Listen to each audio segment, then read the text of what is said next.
Hello, Kinder boys and girls. I hope you are enjoying your last day before winter break.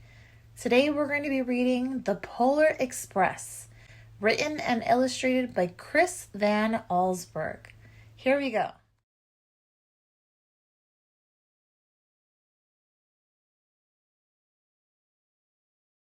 On Christmas Eve, many years ago, I lay quietly in my bed. I did not rustle the sheets. I breathed slowly and silently. I was listening for a sound a friend had told me I'd never hear. The ringing bells of Santa's sleigh. There is no Santa, my friend had insisted, but I knew he was wrong. Late that night I did hear sounds, though not of ringing bells. From outside came the sounds of hissing steam and squeaking metal. I looked through my window and saw a train standing perfectly still in front of my house. It was wrapped in an apron of steam. Snowflakes fell lightly around it. A conductor stood at the open door of one of the cars. He took a large pocket watch from his vest, then looked up at my window. I put on my slippers and my robe, and I tiptoed downstairs and out the door. "All aboard!" the conductor cried out. I ran up to him. "Well," he said, "are you coming?" "Where?" I asked. "Why, to the North Pole, of course," was his answer. "This is the Polar Express." I took outreached hand and I pulled aboard. The train was filled with other children, all in their pajamas and nightgowns. We sang Christmas carols and ate candies with nougat centers as white as snow. We drank hot cocoa as thick and as rich as melted chocolate bars. Outside, the lights of towns and villages flickered in the distance as the Polar Express raced northward. Soon there were no more lights to be seen. We traveled through cold, dark forests, where the lean wolves roamed, and the white-tailed rabbits hid from our train as it thundered through the quiet wilderness. We climbed mountains so high it seemed as if we would scrape the moon. But the Polar Express never slowed down. Faster and faster, we ran along, rolling over peaks and through valleys like a car on a roller coaster. The mountains turned into hills, and the hills to snow-covered plains. We crossed the barren desert of ice, the great polar ice cap. Lights appeared in the distance. They looked like the lights of a strange ocean liner sailing on a frozen sea. "There," said the conductor, "is the North Pole." The North Pole? It was a huge city standing alone at the top of the world, filled with factories where every Christmas toy was made. At first we saw no elves. "They are gathering at the center of the city," the conductor told us. "That is where Santa will give the first gift of Christmas." "Who receives the first gift?" we all asked. The conductor answered, "He will choose one of you." "Look!" shouted one of the children. "The elves!" Outside, we saw hundreds of elves. As our train drew closer to the center of the North Pole, we slowed to a crawl. So crowded were the streets to Santa's helpers.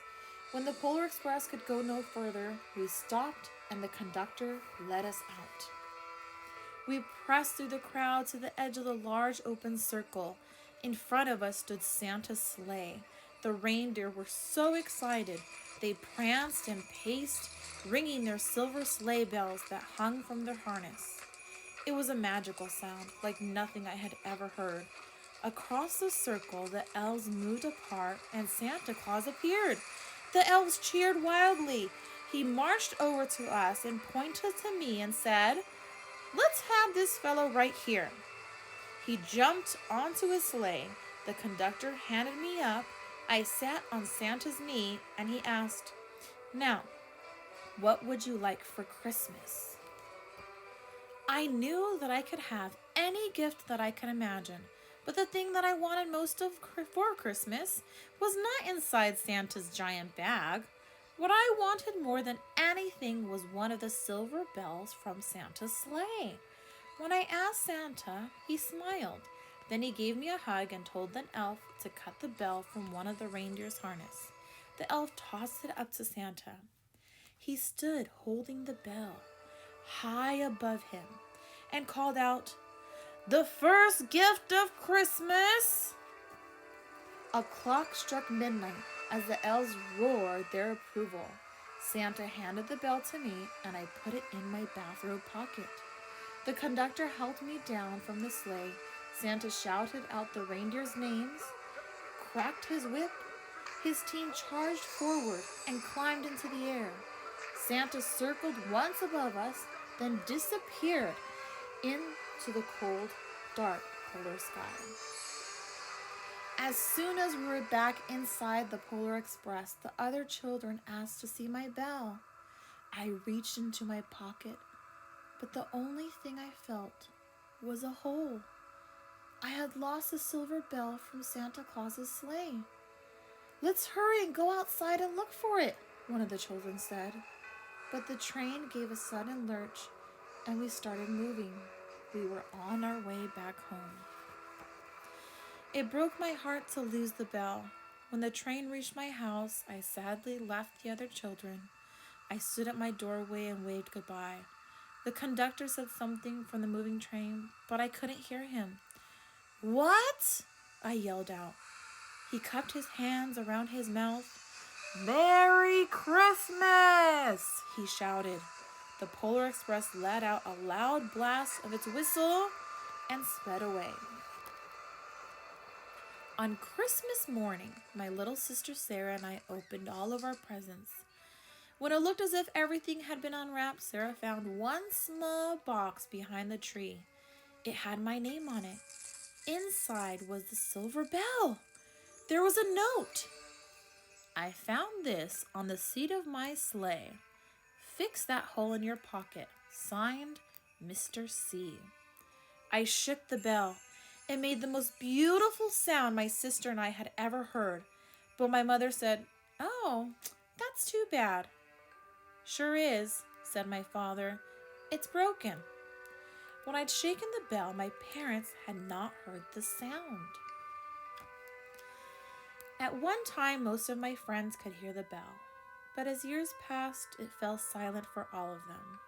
Even Sarah found one Christmas that she could no longer hear its sweet sound.